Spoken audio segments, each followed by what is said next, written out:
C'est l'heure de vous informer, mesdames, messieurs, à présent les titres. Au sommaire de ce journal, ouvert le jeudi 12 juin 2025, le projet d'immatriculation des contribuables des collectivités territoriales et districts autonomes organisé par la Direction générale des impôts à Grand-Bassam. Vous le verrez dans cette édition, les deux panels sur le rôle des réseaux sociaux et des alliances à plaisanterie interethnique dans la prévention des conflits. La deuxième édition de la foire commerciale et culturelle d'Abidjan s'est ouverte ce vendredi 13 juin 2025 à l'espace du centre commercial Angèle de Yopougon. Détail tout de suite. Heureuse de vous retrouver pour vous tenir informés. En actualité, la problématique de l'immatriculation des contribuables relevant de la gestion des collectivités décentralisées, quelles procédures et mécanismes pour la maîtrise du fichier des contribuables des communes, c'est le thème du séminaire ouvert le jeudi 12 juin relatif au projet d'immatriculation des contribuables des collectivités territoriales et districts autonomes organisé par la Direction générale des impôts à Grand-Bassam. L'objectif est de mener des réflexions en vue de dresser l'état des lieux et présenter le dispositif légal aux contribuables. Le compte-rendu de la cérémonie d'ouverture avec Pierre Tebe. Le présent séminaire relatif au projet d'immatriculation des contribuables des collectivités territoriales qui s'est ouvert ce jeudi 12 juin 2025 à Bassam va permettre aux participants de mener des réflexions en vue de déterminer un mécanisme fiable d'immatriculation des contribuables relevant de la taxe communale de l'entreprenant. Le texte soumis à leur attention présente le dispositif légal et mécanisme au système mis en place pour identifier les contribuables, établit la procédure d'immatriculation ainsi que le cadre de collaboration entre la DGI et les communes. Le gouvernement a accepté d'opérer sous l'impulsion de M. le ministre des Finances et du Budget, ainsi que de M. le directeur général des impôts, de profondes mutations, se traduisant notamment par la création au sein de la Direction générale des impôts d'une direction en charge de la fiscalité locale qui, conformément à ses missions, œuvre essentiellement en faveur de l'accroissement des ressources fiscales et parafiscales des structures décentralisées. Les représentants des collectivités territoriales se disent enfin heureux d'être associés à l'élaboration du présent projet d'immatriculation. C'est très important pour l'immatriculation des contribuables. C'est la base de toute, n'est-ce pas, mobilisation des fonds pour les budgétisations. Donc il y a une problématique. La loi a été prise, on va dire la loi a été prise, l'État a mis en œuvre pour qu'il y ait une immatriculation efficiente, mais cela traîne beaucoup parce qu'il y a des difficultés, donc il y a une problématique. Les contribuables doivent contribuer, puisque c'est les ressources collectées auprès des opérateurs économiques qui permettent de réaliser le développement, de disposer des moyens pour réaliser les investissements dont les populations ont besoin. Retenons qu'à la fin, la Direction générale des impôts organisera des séances de travail et rencontres avec les communes, l'UVICOSI et l'Agence des districts autonomes pour recueillir les difficultés rencontrées. Moderniser la microfinance tout en garantissant sécurité, conformité et l'inclusion financière, c'est le défi que veulent relever la Société des technologies et de l'ingénierie informatique ST2I et son partenaire Thalys. En collaboration avec l'association professionnelle des systèmes financiers décentralisés de Côte d'Ivoire, ils ont réuni à Abidjan le jeudi 12 juin les acteurs du secteur pour une formation qui a vu la présentation de la plateforme digitale 100% dédiée à la microfinance. Le nom de cette plateforme, Intelligent Crédit Management, ICM, en sigle Konenanogo. À l'ère du numérique, le secteur de la microfinance veut accélérer sa mutation. Lors d'un atelier de formation initié par la ST2I et Thalys, les professionnels du domaine ont découvert une solution innovante. La plateforme ICM, un outil 100% digital. Nous partons d'un constat simple. Les microfinances ont besoin de se conformer à la réglementation de la BCAO. cette réglementation demande qu'ils aient un niveau, je veux dire, de digitalisation assez avancé. Donc nous venons de ce pas leur proposer une solution complète qui va leur permettre de gérer leur métier de bout en bout, depuis l'onboarding de leurs clients jusqu'à l'octroi de crédit, je dirais de façon totalement digitale. Aujourd'hui, l'intérêt est de présenter notre solution ICM en partenariat bien sûr avec notre partenaire stratégique ST2I, où nous mettons à la disposition de l'écosystème local donc une solution digitale qui permet d'accélérer cette inclusion financière, donner accès au maximum de personnes, l'accès au financement via l'outil digital en proposant cette solution-là qui est hébergée ici en Côte d'Ivoire dans un cloud souverain, en l'occurrence avec notre partenaire ST2I. Conformité réglementaire, sécurité des opérations et inclusion des populations non bancarisées sont au cœur du projet. Un outil salué par les institutions financières locales, à l'image de la CASUDCO, présente à cette rencontre. Parce que nous voulons atteindre le plus grand nombre de personnes. Parce que nous ne pouvons pas développer toutes les infrastructures. Ça a un coût, les agences et autres. Alors qu'avec les solutions digitales, on peut atteindre toutes nos cibles facilement. Avec la plateforme ICM, c'est une nouvelle ère qui s'ouvre pour les systèmes financiers décentralisés, plus connectés, plus sécurisés et surtout plus inclusifs. Nous l'avons dit au titre, la deuxième édition de la foire commerciale et culturelle d'Abidjan s'est ouverte ce mercredi 13 juin 2025 à l'espace du centre commercial Angèle de Yopougon, dénommé Abidjan Market. Cette foire visait à faire connaître les transformations des produits locaux et artisanaux au marché ivoirien. Reportage Sandrine Kwame.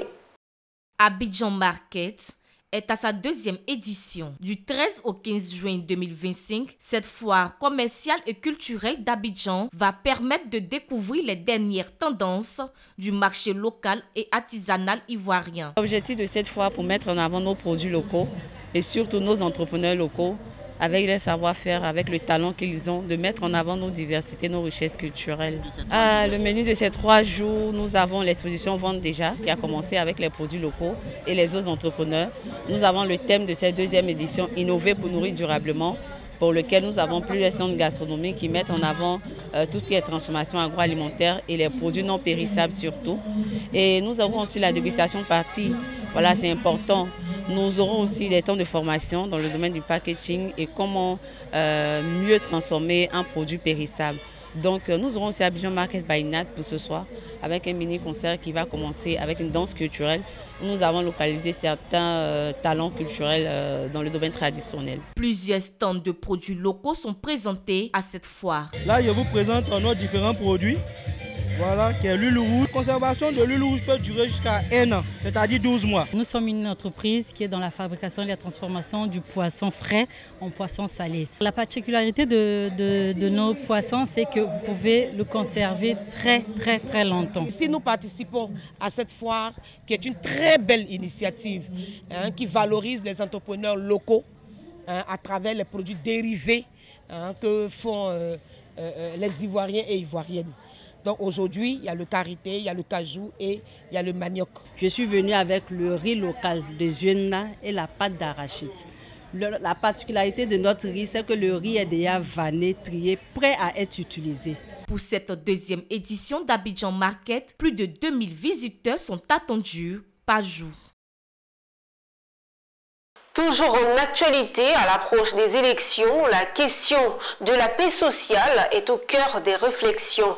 L'Université Félix Houphouët-Boigny, à travers la chaire UNESCO pour la culture de la paix, a organisé 2 panels sur le rôle des réseaux sociaux et des alliances à plaisanterie interethnique dans la prévention des conflits.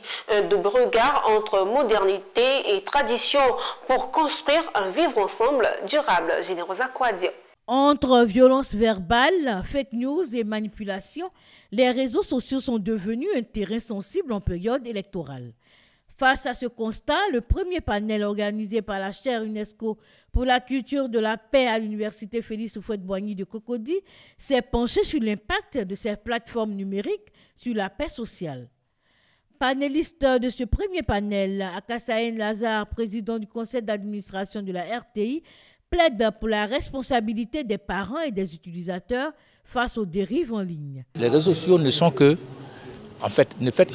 refléter notre nature intérieure, ce que nous sommes réellement, tout simplement. Donc pour changer cela, le remède, c'est de renforcer l'éducation de la jeunesse depuis l'école. Un point de vue partagé par les chercheurs. Pour Dr Vamé Allo, la technologie peut devenir un levier de stabilité sociale si elle est bien orientée. Il y a beaucoup de moyens de lutter contre les discours de haine. Et ces moyens-là peuvent plus ou moins avoir une incidence sur la liberté d'expression. C'est pour ça qu'il faut prioriser les moyens non coercitifs, notamment l'éducation, la sensibilisation et la formation. Une paix durable passe aussi par la valorisation des traditions. Le second panel a mis à l'honneur le concept de Sanagouya chez les Malinké ou Toukpe chez les Akans. Des alliances à plaisanterie utilisées comme outil de médiation et de cohésion sociale. Les relations ou les alliances interethniques à travers précisément la notion de Sanagouya pour montrer que les alliances interethniques sont un facteur de cohésion et qu'en utilisant cet élément, ce phénomène social, on est capable de désamorcer les tensions qui commencent à monter et qu'il ne faut pas laisser pourrir la situation. Cette double initiative s'inscrit dans une dynamique de prévention et de sensibilisation.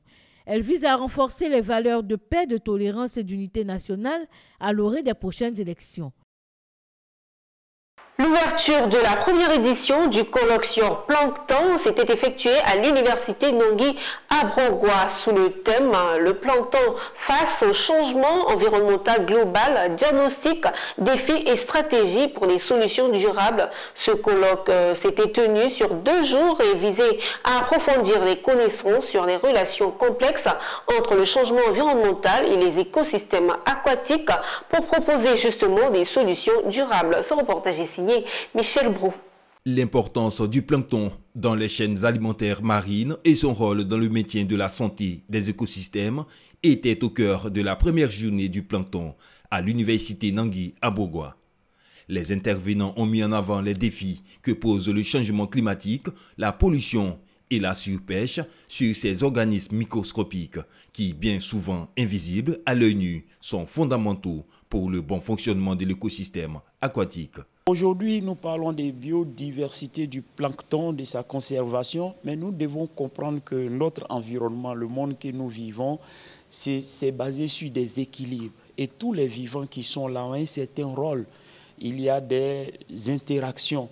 À quoi ça servira la recherche en biodiversité si chacun ne prend pas conscience du fait que nous devons faire attention à avoir un usage raisonné de l'environnement qui est à notre disposition. Ici, les scientifiques vont partir du fondamental, mais ils finiront par trouver des applications pour nos élevages de poissons, pour notre santé, pour notre environnement climatique. Il faut dire, nous avons eu à faire une étude au niveau de l'Ouest, dans le bassin versant du Cavali, où effectivement on a constaté cet état de fait-là. On a vu que la population utilise ces intrants et la production aquacole a véritablement baissé. La solution, c'est aller vers la population déjà, les sensibiliser sur la pratique de l'agriculture, leur dire d'utiliser des intrants bio pour ne pas polluer nos écosystèmes aquatiques. Cette première édition du colloque sur le plancton à l'université Nongui à Brongwa permettra une compréhension des enjeux environnementaux actuels et la recherche de solutions pour un avenir durable. Les travaux qui en découleront pourront influencer les politiques environnementales et promouvoir une prise de conscience collective sur l'importance du plancton dans la santé de notre planète. Changeons de chapitre, qualité, fiabilité et rigueur. Le laboratoire Pierre Montagnier, déjà détenteur de plusieurs distinctions en matière de qualité, vient de franchir une nouvelle étape dans son engagement pour l'excellence. Il a officiellement reçu son attestation d'accréditation à la norme ISO 15189 version 2022, confirmant ainsi sa place parmi les laboratoires les plus performants du pays et de la sous-région Est africaine. Retour sur cette cérémonie empreinte de reconnaissance et de fierté avec Kenena Norgo. Depuis plus de 70 ans, le laboratoire Pierre Montagnier fait figure de pionnier dans le paysage médical ivoirien. Son engagement constant pour la qualité vient d'être récompensé ce jeudi 12 juin 2025 par l'obtention de l'accréditation ISO 15189 version 2022, la norme de référence pour les laboratoires de biologie médicale. Avec cette accréditation, beaucoup de choses changent pour nous. Déjà au laboratoire Pierre Montagnier, nous faisons les choses bien déjà en termes de fiabilité des résultats. Mais ce que cette accréditation nous apporte, c'est la reconnaissance internationale. La reconnaissance internationale de nos pairs.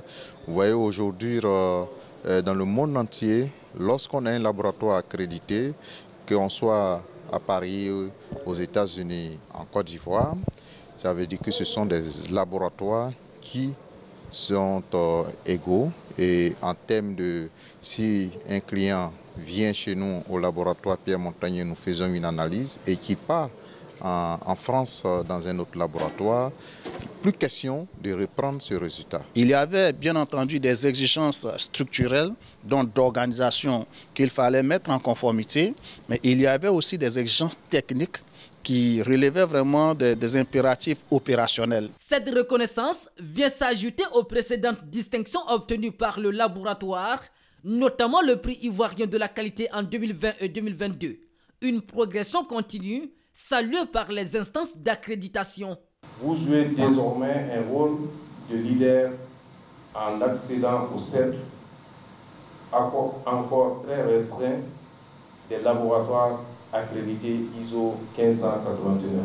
Acteur majeur dans plusieurs spécialités médicales comme l'immunologie, la bactériologie ou encore la toxicologie, le laboratoire Dr Pierre Montagnier entend renforcer son impact au niveau local et sous-régional. Autre chose, la communication externe est un élément clé du succès d'une entreprise et c'est ce qu'a compris l'ONG Vie et Santé Côte d'Ivoire. On en parle dans cette édition. Elle a organisé récemment à son siège à Abidjan une semaine de formation sur la question. L'objectif de cette formation était d'outiller les participants membres de l'ONG et ses partenaires à promouvoir l'image de marque de l'organisation et renforcer la relation avec ses partenaires externes. Un programme attrayant qui a abouti à la fin à la remise de certificats de fin de formation. Pierre Tebeu nous en dit plus. Ils sont 17 participants à avoir suivi cette formation initiée par l'ONG Vie et Santé Côte d'Ivoire à son siège au Plateau. Ouverte aux membres de l'ONG, au Programme national de lutte contre le cancer et partenaires des associations engagées contre le cancer. Cette formation avait pour but le renforcement de capacités en communication externe des participants. Un programme bien concocté par les organisateurs et les participants repartent bien outillés. Là, nous sortons vraiment enrichis, surtout à travers le plan stratégique de communication externe. Et nous pensons que cela va nous aider à atteindre nos objectifs futurs. Le programme de formation contenait différents modules essentiels pour communiquer efficacement. Vraiment, c'était une formation intensive. Donc, on avait plusieurs parties. On a fait, par exemple, bon, évidemment, comme je vous disais, formation sur les bases de la communication. J'ai même pu transmettre aussi des notions de journalisme parce qu'on sait que c'est important dans la communication externe aussi pour savoir comment s'adresser aux médias comme vous. Et par la suite, tout ce qui est plus pratique, donc on avait des ateliers de slogans. Cette formation était organisée pour permettre aux participants de renforcer leur capacité en communication externe. Écoutez, nous venons de bénéficier d'une belle formation accompagnée par l'organisation Catalyst Plus, donc, qui est donc une ONG canadienne qui nous encadre depuis plusieurs années déjà dans le renforcement des capacités de nos membres et des membres partenaires. Nous agissons dépendamment du besoin de l'ONG Vie et Santé qui a sollicité l'expertise des conseillers volontaires de Catalyst Plus en la matière, appuyer la stratégie de communication de l'ONG Vie et Santé pour permettre une meilleure visibilité des activités de l'ONG. Cette formation sur la communication externe initiée par l'ONG Vie et Santé Côte d'Ivoire a également vu la participation des membres de la coalition des organisations de la lutte contre le cancer en Côte d'Ivoire, en abrégé COLCC. Poursuivons cette édition à l'intérieur de la Côte d'Ivoire à l'occasion de la fête des mères officiellement célébrée le 25 mai dernier. Les maires des villages du département de Boisflé avaient répondu en grand nombre à l'invitation de la présidente de l'organisation Tim Mabo, engagée dans les domaines du social, de l'éducation et du développement communautaire. Ces festivités s'étaient déroulées les 5 et 6 juin dernier, débutant par une première cérémonie organisée à la sous-préfecture de Pakoabo le jeudi 5 juin, avant de se poursuivre le lendemain à Ndoufouk-Ankro pour la seconde étape de la célébration. Détail avec Charles Kouakou et Soro Estella. Fidèle à son engagement en faveur du bien-être communautaire, Dr Kofi Oussou Bienvenu, présidente de la Team Mabo, a personnellement pris part aux célébrations. Elle a tenu à saluer le rôle essentiel des femmes dans la cellule familiale et dans la société en général. À Pakoabo, première étape de cette célébration, plus de 200 femmes ont été distinguées et honorées le 5 juin. Le lendemain, une seconde cérémonie s'est tenue à Ndoufouk-Ankro, rassemblant également un grand nombre de participantes. Ces événements se sont déroulés en présence des autorités administratives, traditionnelles et religieuses, témoignant de l'importance accordée à cette initiative. Exode 20, dans le livre de la Bible, on nous demande d'honorer nos parents, y compris père et mère. Mais il y a une semaine, la fête des mères officielle est passée et j'ai décidé de célébrer les moments de la sous-préfecture de Pakoabo. Là, c'était hier et aujourd'hui, nous sommes à Ndoufouk-Ankro pour fêter plus de 500 moments. Hier, c'était plus de 200 moments. Donc, c'est juste pour les magnifier, pour leur dire merci, en tout cas pour tout leur sacrifice. Ça ne saurait remplacer ce qu'on est en train de donner, ça ne saurait remplacer tout ce qu'elles font et qu'elles continuent de faire, même jusqu'à aujourd'hui. Les bénéficiaires visiblement émus ont manifesté leur joie et leur reconnaissance par des danses traditionnelles et des témoignages d'empreintes de gratitude. Je suis très content. Je n'ai qu'à la raccompagner. Prochainement, comment que les femmes de Djurabou vont faire chez nous. On est très contents. Merci à la maman bienvenue. En tout cas, ça nous fait 4 ans moins sur la formation des jeunes. Donc je remercie maman bienvenue. Tout ce qu'il fait pour nous. La cérémonie a également été marquée par la remise symbolique de présents au chef de village en prélude de la fête des pères prévue pour le 15 juin 2025.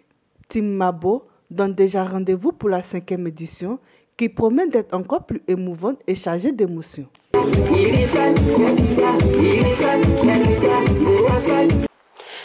Dans ce même registre, la société coopérative du vivrier et du cajou avec conseil d'administration COPCAVICA en sigle aux côtés des mamans de la ville de Boaké. Dans le cadre de ses actions de soutien des femmes en milieu rural, la coopérative a organisé récemment également la célébration de la fête des mères. À cette occasion, 100 femmes ont reçu des présents, nous dit Sandrine Kwame. Le sourire aux lèvres, mais aussi des présents à l'occasion de la célébration de la fête des mères. À Boaké, la société coopérative du vivrier et du cajou, avec le conseil d'administration COPCAVICA, n'a pas oublié les femmes en milieu rural en activité dans le secteur du cajou à l'occasion de la fête des mères. Elle a magnifié une centaine d'entre elles avec des pagnes d'une valeur de plus d'1 million de francs CFA, des cadeaux pour encourager ces femmes dont la contribution dans la filière cajou n'est plus à démontrer. Nous sommes réunis ici aujourd'hui dans le cadre de célébrer la fête des mères. La COPCAVICA encadre aujourd'hui sur le plan national et international plus de 10 000 producteurs. Les 10 000 producteurs, nous n'avons pas oublié les femmes. Les femmes prennent 30% dans les 10 000, donc ça fait beaucoup de femmes, environ de 1000 femmes que nous qui sont déjà dans les 10 000 personnes, qui font partie des 10 000 personnes. Donc elles sont très importantes dans le système. Donc raison pour laquelle nous avons jugé bon de prendre ces jours-là, de célébrer et de leur faire un petit don pour leur dire, pour exprimer notre reconnaissance en vis-à-vis de ces braves femmes-là. Au nom des bénéficiaires, Coulibaly Halima a exprimé sa gratitude envers la coopérative. Grâce à ce travail, nous les femmes, on aide notre mari avec ça. Nous voulons remercier Monsieur le Président Haroun Konaté pour tout ce qu'il fait pour nous. La société coopérative avec le conseil d'administration du vivrier et du cajou, Copcavika, est spécialisée dans la production et vente de produits agricoles, notamment la noix de cajou, le maïs, le riz, l'arachide, le soja, le café et le cacao. Elle intervient également dans l'exportation du cajou. Toujours à l'intérieur de la Côte d'Ivoire, comme chaque fête de Tabaski, l'ONG La Bienfaisance et ses partenaires Croissant Rouge de Dubaï et Sharika avaient distribué 10 kg de viande aux populations de Korogo ainsi qu'à Abidjan. L'objectif était de permettre à ces personnes de célébrer ce moment de fête et de partage dans la paix et dans la convivialité. Ouattara Daouda pour plus de précisions. La fête de Tabaski, un moment de partage, de fraternité et de générosité. L'ONG La Bienfaisance et ses partenaires Sharika et le Croissant Rouge viennent d'immoler 107 bœufs, dont 20 de Sharika, 87 de Croissant Rouge, 47 à Korogo et 40 bœufs à Abidjan. Des dons qui permettront à de nombreuses familles de célébrer la Tabaski dans la dignité et la convivialité conformément à la tradition. Au total, ce sont 1070 familles qui ont bénéficié de cette viande-là.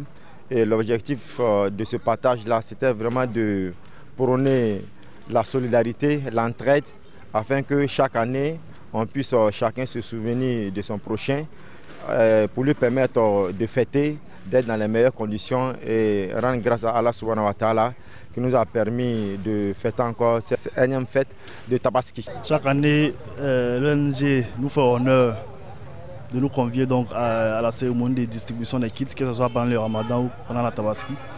Cette année également, nous avons été conviés pour la distribution des viandes. Alhamdulillah, nous avons reçu. Ce sont des mots de remerciement à l'endroit de l'ONG, à l'endroit de toute la communauté. On remercie ONG Bienfaisance parce qu'à chaque occasion, nous en bénéficions beaucoup. Ce n'est pas moi seulement, mais c'est toute la population de Korogo. Je peux même dire toute la Côte d'Ivoire, parce qu'on vient de nous dire qu'Abidjan même, aille aussi. Et j'aimerais dire merci à l'ONG Bienfaisance parce que vraiment c'est un gros cadeau, c'est un très gros cadeau.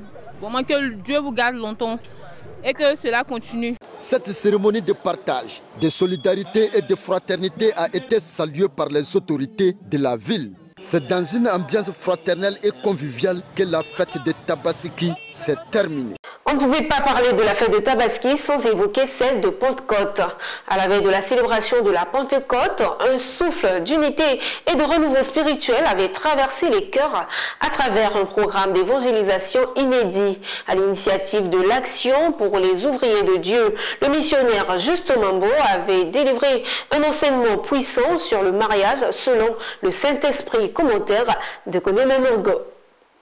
À l'occasion de la Pentecôte, c'est un vent de foi et d'espérance qui a soufflé sur les fidèles rassemblés autour du missionnaire Juste Mambo. Sous la bannière de la POD Action pour les ouvriers de Dieu, ce programme d'évangélisation avait pour thème mariage et divorce selon le Saint-Esprit. Au cours de ce programme, l'Esprit de Dieu nous a conduit, nous a amené à développer sur la question de comment bâtir une relation solide avec le Saint-Esprit, afin que nous soyons des dominateurs sur cette terre. Nous ne pouvons avoir une vie sur la terre, marcher sur cette terre sans connexion avec le Saint-Esprit. Pour pouvoir dominer, il faut que nous ayons l'Esprit de Dieu en permanence avec nous. Connu pour ses enseignements inspirés, le président de la POD a exhorté les couples à bâtir leur union sur les fondations divines, guidées par l'amour, la fidélité et la grâce du Saint-Esprit. Le mariage avec le Saint-Esprit est très nécessaire dans notre vie quotidienne, dans notre vie de tous les jours, dans notre façon de faire en tant que personne, en tant que membre du corps de Christ et en tant que serviteur et servante de Dieu. Il m'a clarifié mon rôle en tant que femme dans un foyer. Avant, on ne faisait pas là, mais on a compris maintenant. Maintenant, on va s'appliquer à la parole de Dieu. Touchés, édifiés et renouvelés, les participants repartent fortifiés, comblés par une grâce annoncée, celle du Saint-Esprit, descendue pour transformer les vies et les foyers. Dirigé par le prophète Juliano Fouabilasme, président des églises ambassades de la foi, la fête de la Pentecôte a été aussi célébrée avec ferveur sous le nom de Chambre Haute 2025. Un programme de 3 jours marqué par des enseignements, prières, louanges et délivrances. Le thème était métamorphosé en un autre homme, tiré du livre de 1 Samuel 10, verset 6. Retour sur cet événement spirituel qui a marqué les fidèles, toujours avec Konena Nourgo. 3 jours intenses de feu spirituel. Du vendredi au dimanche 8 juin, les fidèles des églises ambassades de la foi ont vécu une Pentecôte pas comme les autres. Intitulé Chambre Haute 2025, ce programme avait pour fil conducteur un verset fort. Samuel 10, verset 6, métamorphosé en un autre homme. Dirigé par le prophète Juliano Fouabilasme, ce rendez-vous spirituel a mêlé enseignement biblique profond, moment de louange enflammé, prière fervente et délivrance. Je vois le vent en train de souffler. Je vois de grosses pierres qui sont en train de... Quand une personne est métamorphosée, c'est ce que nous avons dit, il est capable de faire de nouvelles choses. La Bible dit, soyez transformés par le renouvellement de votre intelligence. Et tant que notre intelligence n'est pas renouvelée, il y a des choses que nous ne pouvons pas accomplir. Et Dieu a besoin dans son Église, dans les nations, de personnes, de femmes, d'hommes, de jeunes, représentant son Église, représentant son nom, capables de pouvoir apporter, n'est-ce pas, des transformations. Dans une atmosphère fraternelle et prophétique, les cœurs ont été transformés, les âmes renouvelées et les vies métamorphosées. Nous avons été transformés totalement dans notre âme et dans notre esprit. Ce programme a été une réussite totale pour chacun de nous. Chacun de nous a pris sa part. En attendant la Chambre Haute 2026, les participants repartent changés, remplis du Saint-Esprit, convaincus que quelque chose en eux ne sera plus jamais comme avant. Avant de clore cette édition, prenons cette information. L'association Révivoir avait organisé le tournoi de football Maracana de la paix et de la cohésion sociale à Ganoa. L'objectif était de consolider la culture de la paix et de la cohésion sociale dans les esprits de la jeunesse pendant ses vacances et particulièrement lors de la Tabaski à Ganoa. Des précisions avec Gervais Amani dans un commentaire de Michel Brou. En période des vacances scolaires et de fêtes, notamment lors de la Tabaski, il est essentiel de rappeler l'importance de la paix et de l'harmonie.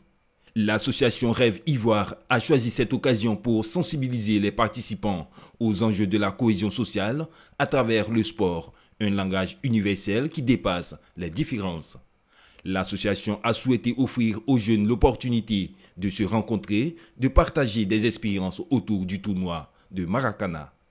Les équipes participantes composées pour la plupart d'ex-footballeurs ayant évolué dans le championnat national et à l'étranger ont rivalisé dans un esprit de fair play et d'engagement. Vous savez, on est de différents bords, surtout ethniques, tout ça. Mais ici, quand on vient, ça se voit pas. Sincèrement, ça ne se voit pas. Mais tout ce qu'on recherche, c'est la paix, se faire plaisir sur un terrain de football. Doté du trophée de la paix, le tournoi a été remporté par l'équipe de la diaspora conduite par l'ex-footballeur international Kader Keita, dit Popito. Je voudrais demander à la jeunesse de rester elle-même, à savoir une jeunesse qui prépare sérieusement son avenir, qui est l'avenir de ce pays, et donc de ne pas s'associer à toute activité subversive. On fait du social, on fait des tournées, on sensibilise, on forme des acteurs de la paix, des ambassadeurs de la paix. Et il n'y a même pas longtemps, on vient de distribuer 10 4x4 et 10 motos, voilà, aux ambassadeurs de la paix. Et au niveau de Diopé, nous avons formé 300 artisans de paix avec la chaire UNESCO. Et donc on fait des tournées partout, il y a des conflits, on prévient, on sensibilise. L'association Rêve Ivoire regroupe plusieurs opérateurs économiques, hommes d'affaires, qui ont en commun la recherche de la paix. Cette organisation a des représentations dans plusieurs villes de l'intérieur du pays.